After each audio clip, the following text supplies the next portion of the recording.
अच्छा, अब हम लोग करेंगे different type of murmurs in valvular diseases. ठीक है, हम लोगों ने जो है ना different type of valvular diseases तो कर लिए ना, वो हम लोगों ने क्लासीफाई प्रॉपर एक्सप्लेन हो चुका है। ठीक है, अब इसमें कौन कौन से मर्मर्स आ सकते हैं। तो मर्मर्स जो होते हैं ना, सबसे पहले हमें पता होना चाहिए नॉर्मल हार्ट साउंड्स क्या होते हैं। S1 S2 जो होता है वो नॉर्मल हार्ट साउंड्स होते हैं। ठीक है, S1 और S2 के बीच में जो स्पेस होता है ना, उसको आप वो सिस्टली का स्पेस होता है, और S2 और S1 के बीच में जो स्पेस होता है ना वो डायस्टली का स्पेस होता है। ठीक है, अच्छा, अब जो S1 का साउंड होता है ना वो हमारे पास जब माइटल वॉल क्लोज होती है, मतलब मेनली मतलब बाइकस्पिड वॉल और ट्राइकस्पिड वॉल जब क्लोज होती है तो हमें S1 की साउंड सुनाई देती है। और जब हमारे पास ये आयोटिक वॉल क्लोज होती है या पल्मोनरी वॉल क्लोज होती है, मतलब ठीक है, तो उसकी वजह से हमें जो है वो मेनली S2 सुनाई देता है। ठीक है, अच्छा, अब ये तो हमारे पास हो गया। लेकिन अब मर्मर्स क्या होते हैं। मर्मर्स जो होते हैं ना, ये मेनली वूजिंग साउंड्स होते हैं जो produce because of the turbulent blood flow. मतलब ये एबनॉर्मल हार्ट साउंड्स होते हैं। ठीक है, और ये जो है किसकी वजह से प्रोड्यूस हुए होते हैं, वूजिंग टर्बुलेंट ब्लड फ्लो की वजह से। ठीक है, अब इसकी अगर आप डायग्नोस करना चाहो ना, आप देखो कि ये जो मर्मर्स है ना, ये आप देखोगे कि ये सिस्टली में है कि डायस्टली में मर्मर्स हैं। ठीक है, उसको मैं प्रॉपरली एक्सप्लेन कर लूँगा। ठीक है, अच्छा, इसके अलावा हम देखते हैं कि इसकी शेप क्या होती है, मर्मर की शेप क्या होती है। ठीक है, इंटेंसिटी में चेंजेस क्या आ रही हैं। ठीक है, फिर हम देते हैं ऑस्कल्टेशन। जब हम करते हैं ना तो ऑस्कल्टेशन में मर्मर की साइड क्या होती है। तो तीन चीज़ें देखते हैं हम लोग। टाइम देखते हैं कि सिस्टली में हो रहा है कि डायस्टली में हो रहा है, फिर हम देखते हैं उसकी शेप कैसी है, और फिर हम देखते हैं उसका साइज़ क्या है। ठीक है, साइट। ठीक है, अब हम लोग आते हैं, हमारे पास दो टाइप ऑफ मर्मर्स होते हैं, सिस्टोलिक मर्मर्स होते हैं, डायस्टोलिक मर्मर्स होते हैं। अब सिस्टोलिक मर्मर जो होते हैं वो तीन टाइप्स के होते हैं। एक हमारे पास है सिस्टोलिक इजेक्शन मर्मर, एक है पेन सिस्टोलिक जिसको आप होलोसिस्टोलिक भी कहते हो, और एक हमारे पास है सिस्टोलिक क्लिक और लेट सिस्टोलिक। ठीक है, अच्छा, सबसे पहले हम आते हैं सिस्टोलिक मर्मर्स पे। सिस्टोलिक मर्मर्स का पहला जो हम लोग करेंगे वो है सिस्टोलिक इजेक्शन। सिस्टोलिक इजेक्शन क्या होता है कि हमारे पास देखो, जब और ये सिस्टोलिक इजेक्शन जो होता है ना, हमें नज़र किन चीज़ों में नज़र आता है, पहले मैं बता दूं कि किन कंडीशंस में हमें मिलता है, फिर उसके बाद हम लोग कर लेंगे कि मर्मर्स हमें दिखते मतलब उसकी वेव कैसी होती है और स्टॉक। ठीक है, ये हमें फिजियोलॉजिकली भी नज़र आ सकता है। ठीक है, लेकिन इसके अलावा हमें अगर डिजीज़ की बात करें ना, तो ये pulmonary stenosis and aortic stenosis में नज़र आता है। ठीक है, अब सोचो,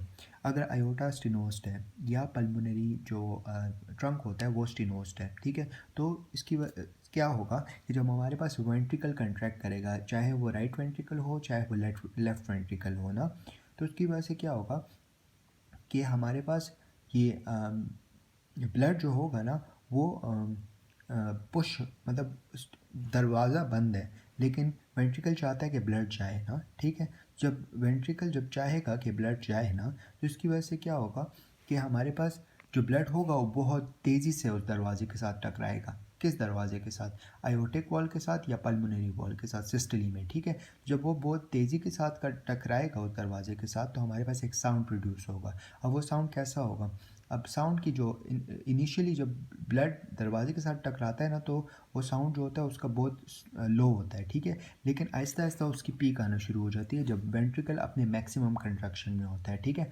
अच्छा, फिर आहिस्ता आहिस्ता दोबारा वो नॉर्मल की तरफ आना शुरू हो जाता है। ठीक है, अच्छा, अब ये जो शेप होती है ना, ये हमें जो एंड सिस्टोलिक में दिखती है ना, तो इसको आप डायमंड शेप भी कहते हो या क्रिसेंडो डिक्रिसेंडो मर्मर भी कहते हो। ठीक है, क्रिसेंडो डिक्रिसेंडो मर्मर। ठीक है, अब हमारे पास इसमें क्या होता है,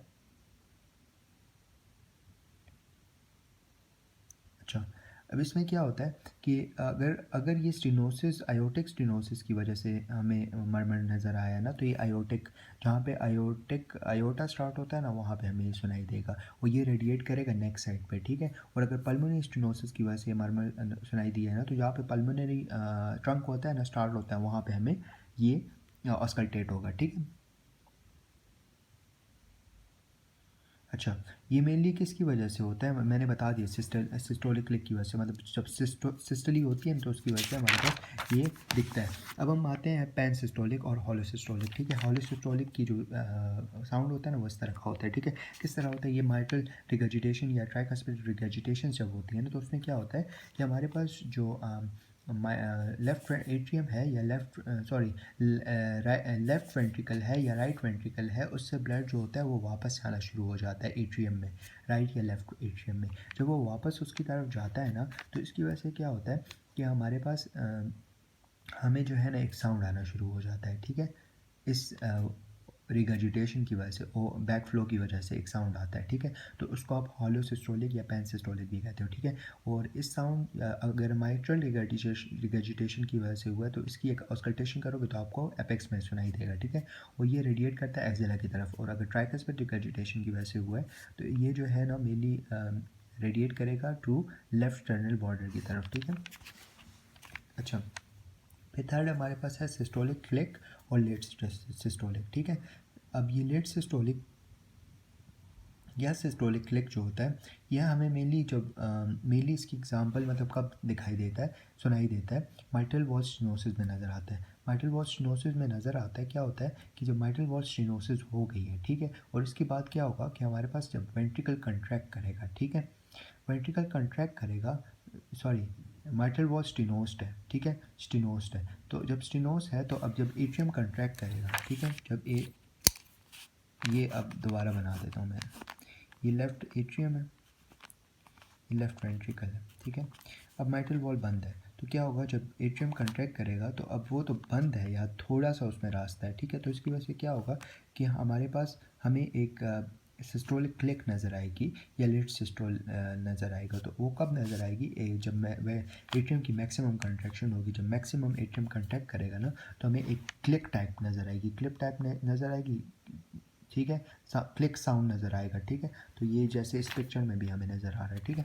अच्छा, अब हम आते हैं डायस्टोलिक मर्मर्स पे, ठीक है। डायस्टोलिक मर्मर्स में हमारे पास तीन टाइप्स होती हैं, early diastolic, mid diastolic and the open snap और डायस्टोलिक रंबल, ठीक है। अच्छा, अब हम आते हैं अर्ली डायस्टोलिक, ठीक है। अर्ली डायस्टोलिक जो होता है ये मेनली क्या होता है, ये हमें नज़र आता है आयोटिक रिगर्जिटेशंस में एंड हमें पल्मोनरी रिगर्जिटेशंस में नज़र आता है, ठीक है।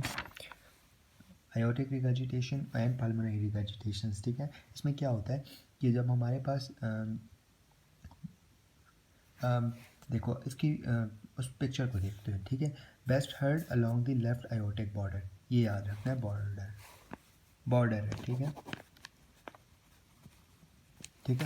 अब इसमें क्या होता है कि ये हमें सुनाई कब देता है, ये हमें जब सिस्टली ख़त्म हो जाती है और डायस्टली स्टार्ट होती है तब हमें सुनाई देता है, ठीक है। अब देखो क्या होता है कि हमारे पास अब आयोटिक रिगर्जिटेशन हो रही है, मतलब आयोटा से ब्लड जो है दोबारा वेंट्रिकल की तरफ आ रहा है, ठीक है। या हमारे पास पल्मोनरी रिगर्जिटेशन हो रही है, मतलब पल्मोनरी से ब्लड जो है दोबारा राइट वेंट्रिकल की तरफ आ रहा है। तो उसमें क्या होगा कि हमारे पास जब ब्लड जो है ना मैक्सिमम पीक पे आएगा, मतलब जब सिस्टली ख़त्म हो जाएगी तो तब मैक्सिमम पीक पे आएगा और मैक्सिमम हमें साउंड नज़र आएगा, सुनाई देगा, ठीक है। मतलब जब प्रेशर डिफरेंस सबसे ज़्यादा होगा तो हमें मैक्सिमम साउंड सुनाई देगा, ठीक है, वो ये पीक होगी, ठीक है। लेकिन जब प्रेशर डिफरेंस कम होना शुरू हो जाएगा आयोटा और हमारे पास लेफ्ट वेंट्रिकल के बीच में, तो तब हमारे पास साउंड जो सुनाई देगा that going to be very normal, ऐसा सा ख़त्म हो जाएगा, ठीक है। अच्छा, वो हम आते हैं मिड सिस्टोलिक में। मिड सिस्टोलिक जो है मेनली हमें साउंड नज़र आता है, सुनाई देता है माइटल एंड ट्राइकस्पिड स्टेनोसिस में, ठीक है। जब माइटल एंड ट्राइकस्पिड स्टेनोसिस होती है तो हमें क्या होता है कि हमारे पास जो एट्रियम है उससे ब्लड जो है वो आगे की तरफ नहीं जाएगा, तो उसकी वजह से हमारे पास sorry mitral and tricuspid valve stenosis जो होती है हमें ये नज़र आता है, ठीक है। अब mitral and tricuspid valve stenosis जब होगी ना तो तब क्या होगा कि हमारे पास जो है वो मेनली ये पिक्चर नज़र आएगी, ठीक है। अच्छा, अब नेक्स्ट जो है वो है ओपनिंग स्नैप और डायस्टोलिक रंबल, ठीक है। ये हमें कब नज़र आता है, माइट्रल वॉल स्टेनोसिस में ये भी नज़र आता है, ठीक है। जब माइट्रल वॉल स्टेनोसिस होती है, ठीक है, तो हमारे पास एक हमें क्लिक साउंड नज़र आती है, ठीक है, डायस्टोलिक स्टेज में, ठीक है। क्लिक साउंड होती है डायस्टोलिक स्टेट में, ठीक है। और that's because of the stenosis of the mitral wall. That's it. Thank you.